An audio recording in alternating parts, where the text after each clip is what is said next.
Belgium की कहानी। Belgium एक छोटा सा देश है जिसकी आबादी 1 करोड़ से थोड़ी अधिक है। इस छोटे से देश के समाज की जातीय बुनावट बहुत जटिल है। देश की कुल आबादी का 59% हिस्सा फ्लेमिश इलाके में रहता है और डच बोलता है। शेष 1% लोग जर्मन बोलते हैं।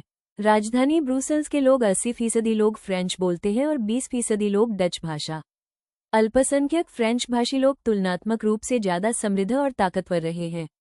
बहुत बाद में जाकर आर्थिक विकास और शिक्षा का लाभ पाने वाले डच भाषी लोगों को इस स्थिति से नाराजगी थी। इसके चलते 1950 और 1960 के दशक में फ्रेंच और डच बोलने वाले समूहों के बीच तनाव बढ़ने लगा। श्रीलंका की कहानी। श्रीलंका एक द्वीपीय देश है जो भारत के दक्षिणी तट से कुछ किलोमीटर की दूरी पर स्थित है, जिसकी आबादी करीब 2 करोड़ है। सबसे प्रमुख सामाजिक समूह सिंगलियों का 74% तथा तमिलों का 18% है। तमिलों में भी 2 समूह हैं। श्रीलंकन तमिल श्रीलंकाई मूल के तमिल 13%, हिंदुस्तानी तमिल जो औपनिवेशिक शासनकाल में बागानों में काम करने के लिए भारत से लाए गए लोगों की संतान हैं। अधिकतर सिंगली भाषी लोग बौद्ध हैं, जबकि तमिल भाषी लोगों में कुछ हिंदू हैं और कुछ मुसलमान। श्रीलंका की आबादी में ईसाई लोगों का हिस्सा 7% है और वे सिंगली और तमिल दोनों भाषाएं बोलते हैं।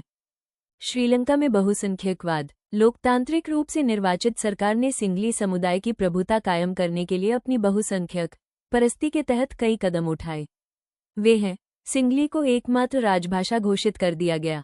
विश्वविद्यालयों और सरकारी नौकरियों में सिंगलियों को प्राथमिकता देने की नीति भी चली। इन सरकारी फैसलों ने श्रीलंकाई तमिलों की नाराजगी और शासन को लेकर उनमें बेगानापन बढ़ाया।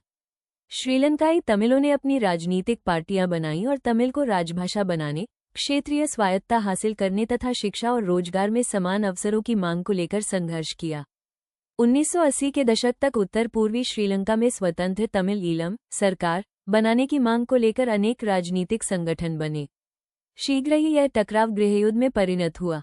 बेल्जियम की समझदारी। 1970 और 1993 के बीच बेल्जियम के संविधान में 4 संशोधन सिर्फ इस बात के लिए किए गए कि देश में रहने वाले किसी भी आदमी को बेगानेपन का एहसास न हो और सभी मिलजुल कर रह सके।